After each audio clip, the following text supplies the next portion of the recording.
మీ business ఏదైనా మీ ఊర్లో promotion చేయాలంటే అది సుమన్ టీవీతోనే సాధ్యం. ఇప్పుడే సంప్రదించండి. ఎల్కతుర్తిలో జరుగుతున్నటువంటి బీఆర్ఎస్ రజతోత్సవ కార్యక్రమానికి భారీగా ప్రజలు తరలి వెళ్తున్నారు. నిజంగా బీఆర్ఎస్ పార్టీ స్థాపించి 25 సంవత్సరాలు కావస్తుంది. 25 సంవత్సరాలకు సంబంధించి రజతోత్సవ ఏర్పాట్లు అయితే పకడ్బందీగా ఏర్పాటు చేశారు. గత నెల రోజుల నుంచి కూడా పెద్ద ఎత్తున ఏర్పాటు చేసేటువంటి పరిస్థితి చెప్పవచ్చు. మొత్తానికి రాష్ట్ర వ్యాప్తంగా నలుమూలల నుంచి కూడా బండెనక బండి కట్టి అన్నట్టు మొత్తం కూడా ప్రతి ఒక్క వాహనాలు అటే వెళ్తున్నాయని చెప్పవచ్చు.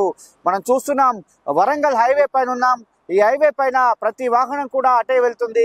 ఎల్కతుర్తికి బయలుదేరేటువంటి పరిస్థితి చెప్పవచ్చు. మొత్తానికి ఎల్కతుర్తిలో జరుగుతున్నటువంటి రైతోత్సవ సభ మాత్రము అంగరంగ వైభవంగా తీర్చిదిద్దారని చెప్పవచ్చు.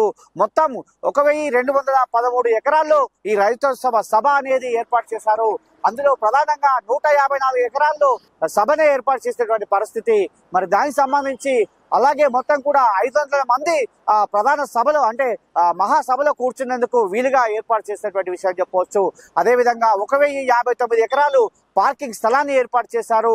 దరిదాపు ఒక 10 లక్షల వాటర్ బాటిల్స్ కావచ్చు, అదేవిధంగా ఒక 17 లక్షల మజ్జిగ ప్యాకెట్లను సరఫరా చేసినటువంటి విషయం చెప్పారు.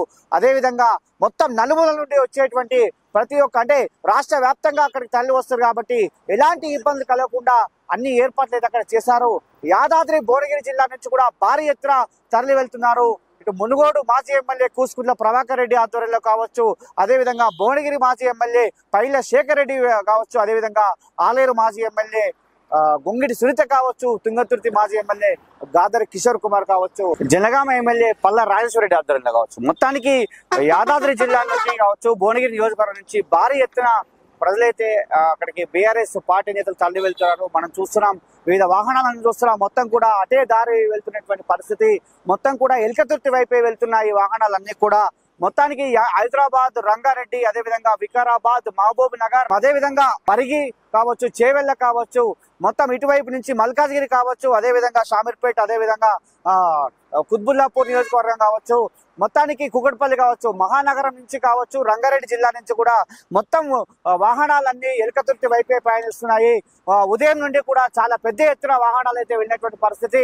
నిన్న మొన్న కూడా సైకిల్ యాత్ర ద్వారా వెళ్లారు, పాదయాత్ర ద్వారా వెళ్లారు, అదేవిధంగా వివిధ కార్ల ద్వారా వెళ్ళినటువంటి పరిస్థితి. మొత్తానికి సభా ప్రాంగణం అంతా ఇప్పటికే నిండిపోయిందని చెప్తున్నారు.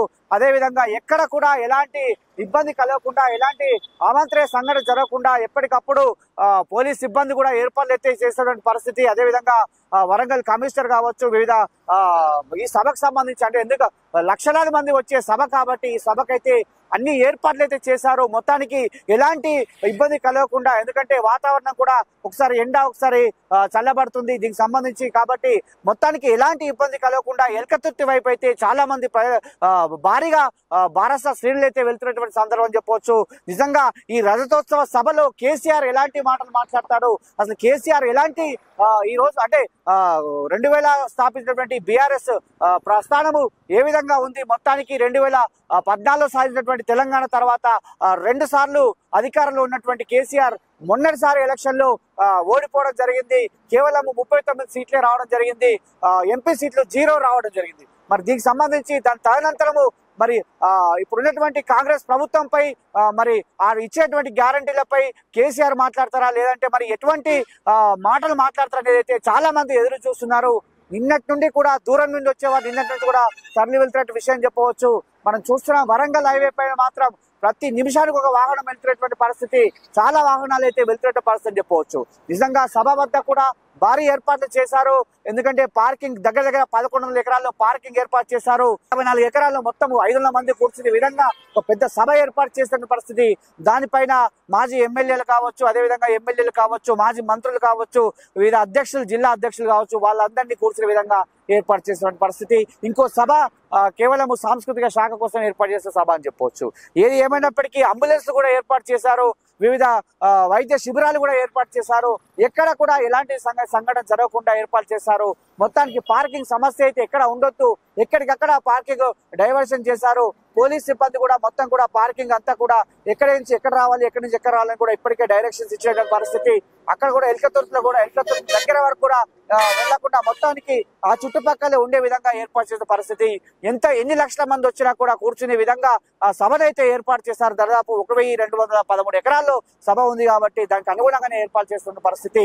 ఇక్కడ దాహం వేసినా కూడా ఎండ కాబట్టి దానికి సంబంధించి దాదాపు 10 లక్షల వాటర్ బాటిల్ ఏర్పాటు చేశారు. 15 లక్షల మజ్జిగ ప్యాకెట్లను కూడా ఏర్పాటు చేసే పరిస్థితి అని చెప్పవచ్చు.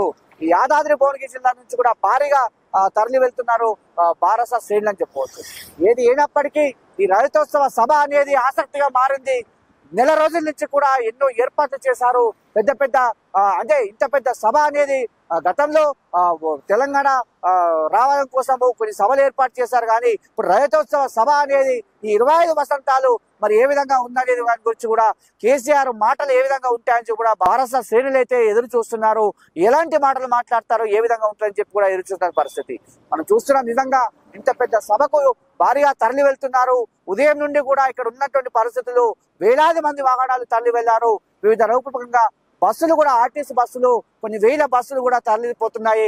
అదేవిధంగా ప్రైవేటు వాహనాలు కావచ్చు, సైకిల్ యాత్ర ద్వారా కావచ్చు, బండ్లు ద్విచక్ర వాహనాల ద్వారా కావచ్చు, అదేవిధంగా ఎడ్ల బండ్ల ద్వారా వెళ్లారు, పాదయాత్ర ద్వారా వెళ్లారు. కాబట్టి ఈ సభ మాత్రము ఒక విభిన్న రీతిలో ఒక మహా సభగా మారిపోతుందని చెప్పవచ్చు. అక్కడే ఉండి దగ్గర ఉండి చాలా మంది మాజీ మంత్రులు ఏర్పాట్లను పరిశీలించారు. ఒక్కొక్కరికి ఒక్కొక్క ఇన్ఛార్జ్ తీసుకొని ఆ సభనైతే మొత్తం కూడా ఏర్పాటు చేసిన పరిస్థితి చెప్పవచ్చు. మనం చూస్తున్నాం నిజంగా పెద్ద ఎత్తున ఒకేసారి వాహనాలు అయితే వెళ్తున్నటువంటి పరిస్థితి కనిపిస్తుంది. కాబట్టి ఈ సభలో ఏమి జరగబోతుంది, అసలు ఎలాంటి మాటలు ఉంటాయని కూడా కొంత సమయం అయితే వేచి చూడాల్సిన పరిస్థితి నెలకొంది. ఇది వరంగల్ హైవే పోయినటువంటి పరిస్థితి. కెమెరామెన్ గురునాథ్ తో శరత్, భువనగిరి.